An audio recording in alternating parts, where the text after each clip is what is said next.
Se necesitaría casi 19 Méxicos, 18.90 para ser exactos, para pagar todo lo que debe Estados Unidos, ya que su techo de deuda es de actualmente de 31.38 billones de dólares, mientras que la economía mexicana es de 1.66 billones de dólares. Y eso tomando en cuenta que México es la economía más grande de toda habla hispana, superando ya España con 1.49 billones de su PIB y Argentina con 641 mil millones de dólares. Pero para esto hay que entender qué es el famosísimo techo de deuda de los Estados Unidos. Te lo explico de la manera más sencilla. En 1917 el Congreso de Estados Unidos introdujo un término llamado debt ceiling, o mejor conocido como techo de deuda en español, el cual pretendía poner un límite a la cantidad que el gobierno podía pedir prestado. ¿Con cuál motivo? Y aquí lo vas a entender mejor. Cada vez que el gobierno tenía que emitir deuda, tenía que primero buscar la aprobación del Congreso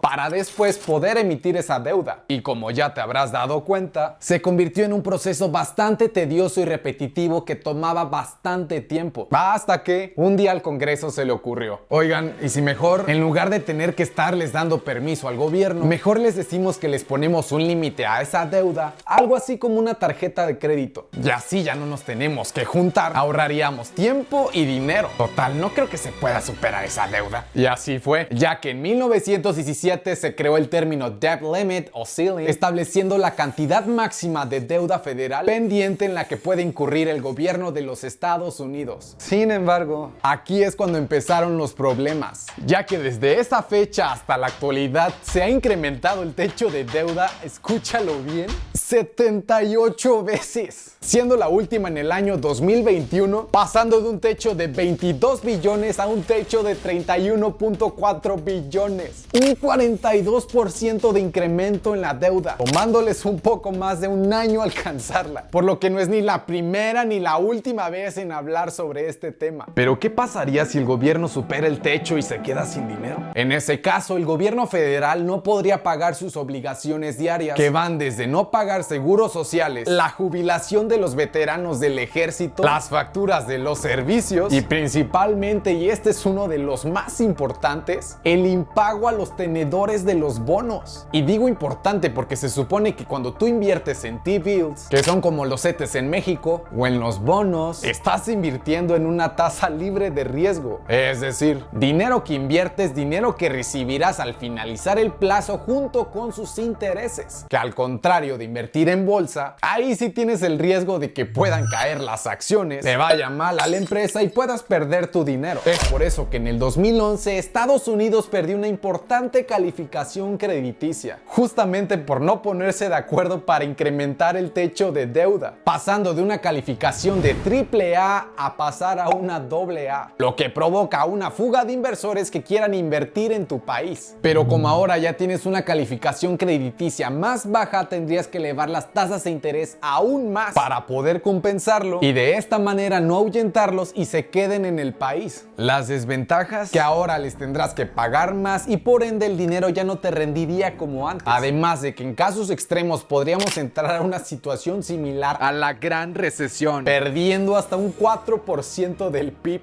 Una locura. En cuanto a pronósticos, yo creo que va a pasar lo mismo de siempre. Al final lograrán subir el techo de deuda, Estados Unidos se volverá a endeudar aún más y para el siguiente año estaremos hablando sobre el mismo tema de siempre. ¿Tú qué opinas? Que por cierto, si te interesa saber los efectos de subir las tasas de interés y cómo aprovecharlo para ganar dinero, te dejo este video, además de que también te digo sobre mi pronóstico para el tipo de cambio en México.